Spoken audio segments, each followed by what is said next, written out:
Hey guys, welcome back to Creek Farmhouse. I'm Christy, and it is May here on the farm, and it is very, very hot, which is unusual where we live in the Puget Sound area of Washington State. But it is the weather that we have this year, and it's about 90 degrees today, and so we are working on turning over our beds that were planted for spring blooms and getting ready to plant dahlias, because it is officially dahlia season. We always start planting around Mother's Day, and so it is time. So up until now, we have always planted our dahlias in the ground, just regular field planting. But last year we started to see that that was difficult on our bodies, both in terms of maintaining them throughout the season and then for harvesting at the end of the season when we actually dig them up and store them over for the year.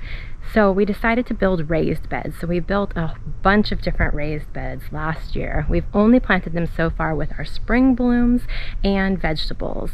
So we are going to be flipping some of those beds over today and getting them ready to prep for planting the dahlias. So the reason why we thought that this might be a good idea was because it raises the dahlias about a foot out of the ground, which makes it easier for us to not to have to bend down so much. And it also allows us to fill with nice, fluffy soil that we were able to purchase. It's all organic, and it would be a little bit easier to dig in, especially when it comes time to harvest. So right now these beds are planted with spring blooms. We have anemones over here and vegetables where we have onions, carrots, beets. So we have kind of a little bit of everything going on right now. And over in the front we have our tulips that we'll be pulling everything else. So we went from having tulip season to all of a sudden it being way too hot to have tulip season, and it's now time to pull up everything that isn't going to be harvestable and get them out of there. One thing that we need to change about our beds that we'll be working on today is that if you can see it down the line, the beds are slightly bowing out in the middle. We didn't put any cross bracing in because we used these beds as really experimental this season, and we didn't want to invest in the extra lumber with the cost of lumber right now. So all we did is stake them, but those wood stakes that we used along the side, even though they're in there quite a way, they just aren't enough to handle the force of the soil that wants to push out. So here's our plan, and I cannot stress enough the fact that this should not be taken as instructional because we are absolutely learning on the fly. And if you haven't already watched our last video about going from homestead to farmstead, go check that out so that you know exactly what we're doing here. So what Rob is doing right now is he's digging away some of the soil from the edge of the bed to sort of relieve the pressure that's pushing out onto the wood. And then once we do that, then we're going to take rebar and pound it into the ground, securing the wood up a little bit more, put the soil back into place, and then actually add 2 to 3 inches of fresh compost on top of this. And then since we're flipping these beds over to our dahlia beds, we figured we might as well do the staking at the same time and save ourselves later. And so we're going to be putting T-posts in and using the corral method, which is what we've used in the past. We learned a little bit about corralling in the past seasons, and so we're making some modifications to the way that we've done it before, which will hopefully make things easier, because here in the Pacific Northwest, especially once we get into fall, which was like it's prime dahlia season for us, the flowers get really laden with like the condensation that occurs, the dew overnight, and those blooms get so heavy that it's very difficult for them to stay upright. So while it works out fine during the summer, once we get into late summer, early fall, when we have the most flowers, it became more of a problem. So that's helping us this year to make some changes to how we're planning to stake them, and we'll show you that as we go along.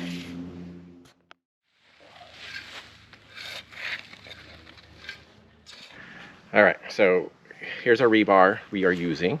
You'll notice that one side has kind of the slanted chiseled in, the other side's just flat. And so what we're going to be doing is Christy's going to push a little bit more on the sideboards, and then I'm going to push the wooden stake up a little bit and then use the rebar to kind of support it, so we have more support for these sideboards. And I want to point out these raised beds were experiment. We wanted to see how much how much more helpful it was to have raised beds instead of right into the ground, because we have both.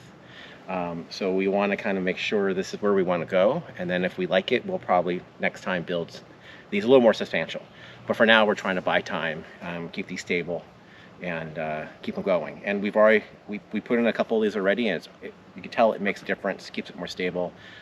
So I'm happy about that part so far. So here we go.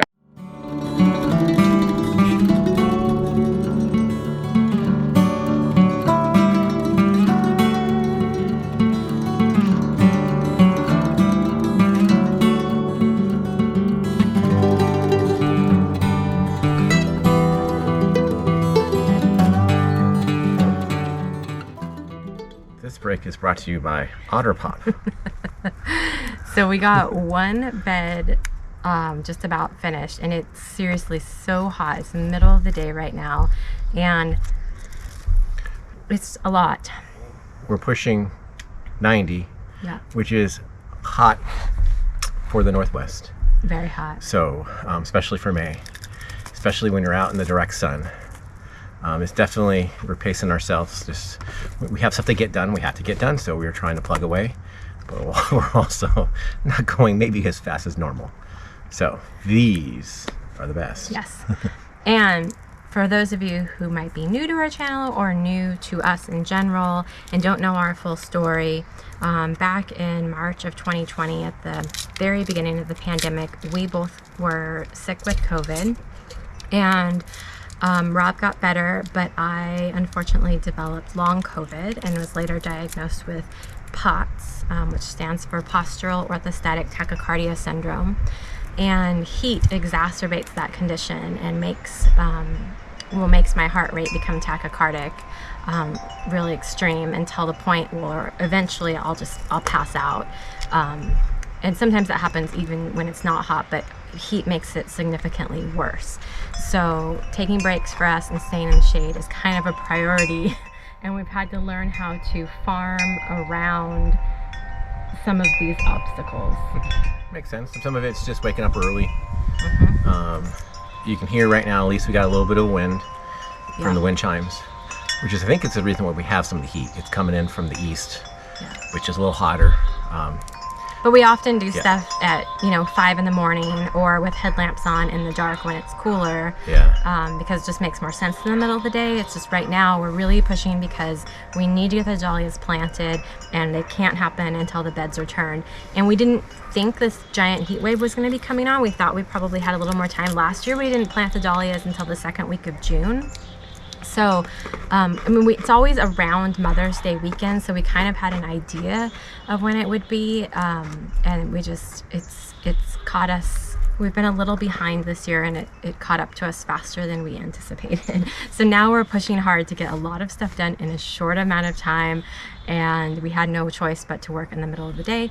But right now, it's time for a popsicle break. Okay. Cheers.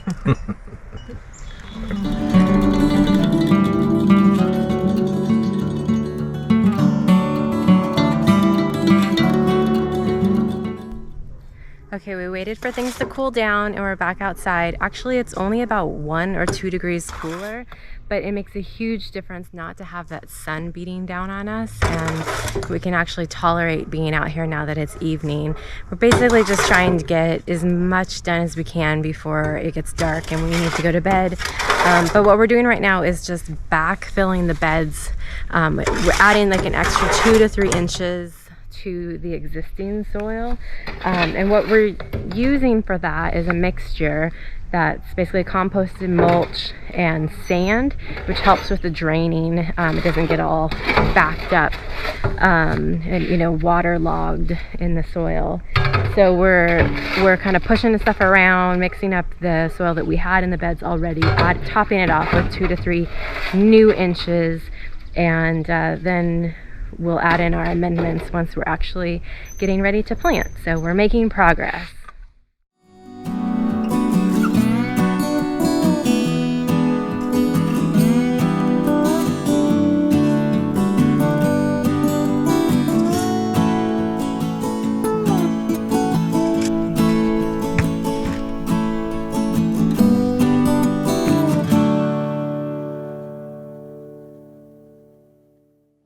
It's the next morning. I didn't get very much sleep last night because our air conditioner went out and started icing up, and so it wasn't getting cold anymore. So it was really, really hot in our house and made for not the best night's sleep. So pretty much just rolled out of bed, put my same work clothes back on, and I'm back out here to finish pulling all the plants out of the other beds to get them ready for us to flip. Rob's at work, so as soon as he gets home, we'll start working on those. However, we're supposed to have maybe thunderstorms tonight or this afternoon, so we'll see how much we're actually able to get done, because pounding in T-posts when there's lightning isn't, the smartest idea. So I'm really tired, but let's get to it.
Okay, so just finished preparing the beds, and it's time to do T-posts, so I need to go find Christy.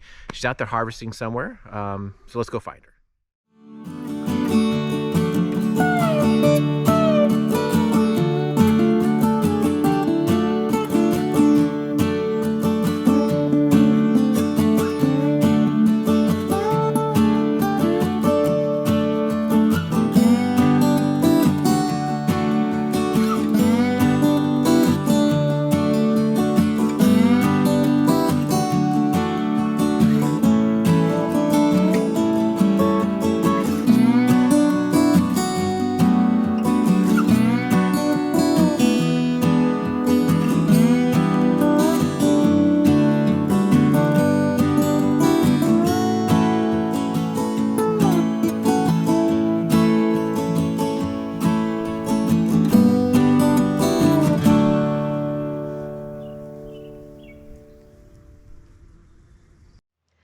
Okay, so we finished prepping the beds, and I mean, that's a big relief for us to get that chore off of our plates and have those turned and ready to plant for summer, because that means, take some of the pressure off our minds a little bit. Because I think that, I feel like we have been a little bit behind for the season, which seems like no matter how much planning we have put into things over the last couple of years, it always feels like we're a little bit behind, like we're a little bit running to catch up.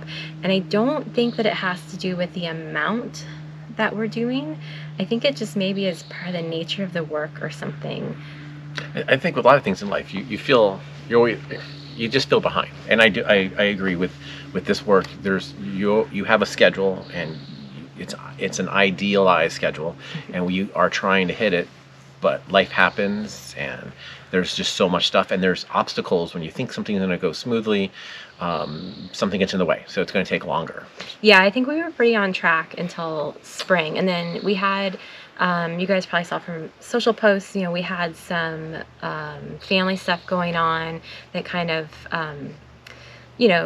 took some of our time, rightly so. And then in that process, Rob got COVID for a second time, and so for spring, that took him out of the equation. Yeah, when I get COVID, it's not just a little thing. I get it. It affects me for some reason, and so I'm out for 10 days. Yeah, that was really tough because he was fully quarantined in the house so that I didn't get it, and fortunately I did not get it. But it took a lot of extra because it meant all of the harvesting for spring was pretty much just me, and then all the heavy lifting stuff that normally would fall onto his plate, just we had to wait. And so that's why we got to this point where we're running a little bit behind. And so I think spring, we're at the point where everything that we could have done for spring is behind us at this point. We just finished harvesting up spring, but what we can do now that we can control is we can get going on summer. We're primarily a dahlia farm, and so our priority is getting those dahlias in the ground. The rest of our summer crops, we might have to skip a succession, or we may have to reduce some of our crops that we just don't have enough time to do, and that's okay. We'll still have flowers. And I don't know, this year, this is our first year attempting to really sell, really try to figure out how to sell properly. And so it's still an experimental year for us, and we have a 5-year plan overall. So, I think it's probably, in the big scheme of things, not the end of the world if we're running to catch up this year. And it's just about deciding what needs needs attention right away, handling that, and just continuing doing that until we chip away and get at least close to being caught up. That's all we're hoping for. So we'll get there. So coming up, we'll be starting to plant our dahlias, so we hope you'll stick around with us for that, and continuing on this experimental farming journey. We're so glad you guys are with us on this, because it makes it fun for us to share this with you guys as we're going along. The last couple of years have been fun as well, but we just really felt like we were being sort of called to do this in a public way and share our learning experiences with you guys, and we're glad to have the opportunity to do it. So we hope that you enjoyed this video and that you'll stick around with us for the rest of the journey. Bye-bye.